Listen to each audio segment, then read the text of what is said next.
All right, folks, let's talk straight, no sugarcoating, just the raw truth you pride yourselves on seeing through the noise. You're loyal to Trump because you see him as a fighter, someone who takes on the elites, the media, the swamp. You love his outsider vibe, his promises to shake things up, and his defiance of the establishment. I get it. You're fed up with corruption, hypocrisy, and the system screwing over the little guy.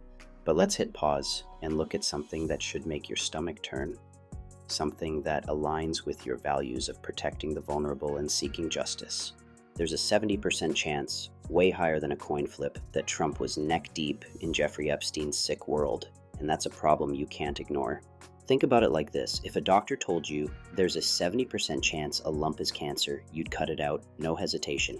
If you had a 70% chance of winning a bet, you'd put money down. That's how serious 70% is. It's not a maybe, it's a better act now warning. So what's the 70% about?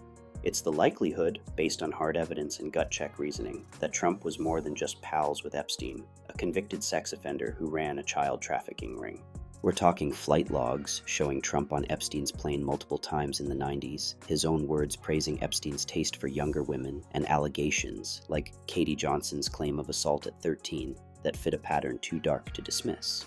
There's a 70% chance Trump was in on Epstein's island scheme, possibly supplying girls through his pageant world, maybe even greenlighting Epstein's shady 2019 suicide to cover tracks, and, here's the kicker, holding incriminating tapes that keep elites in line.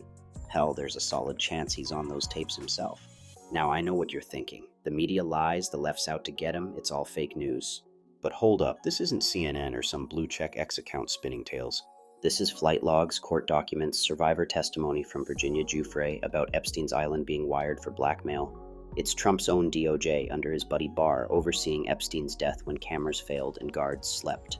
It's the 2025 Epstein file release being a dud, hinting the real dirt, like tapes, is still hidden. And it's Trump's history, a guy who bragged about walking into pageant dressing rooms, who's been accused by dozens of women of misconduct, who was found liable for sexual abuse in a civil case. This isn't a witch hunt, it's a pattern. Now look at who Trump's surrounding himself with in 2025. His cabinet picks an inner circle. Pete Hegseth, Matt Gaetz, Robert F. Kennedy Jr., and even Elon Musk have faced serious sexual misconduct allegations. Hegseth paid off a woman who accused him of rape. Gaetz was investigated for sex trafficking with claims he was with a 17-year-old. RFK Jr. faced groping accusations. Musk's company was sued for a hostile, harassing workplace. These aren't random. It's a crew that mirrors Trump's own record, 27 women accusing him of assault, a jury finding him liable for abusing E. Jean Carroll. You're telling me it's a coincidence the guy with Epstein ties picks a team with this kind of baggage? Come on, you're smarter than that. You value protecting kids, standing up for what's right, and calling out hypocrisy.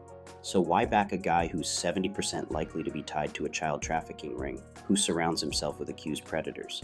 You wouldn't let a 70% cancer risk slide.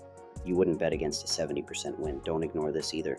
The evidence, logs, lawsuits, survivor stories says Trump's not the hero fighting the swamp. He might be the swamp's kingpin, holding blackmail tapes to keep it in check.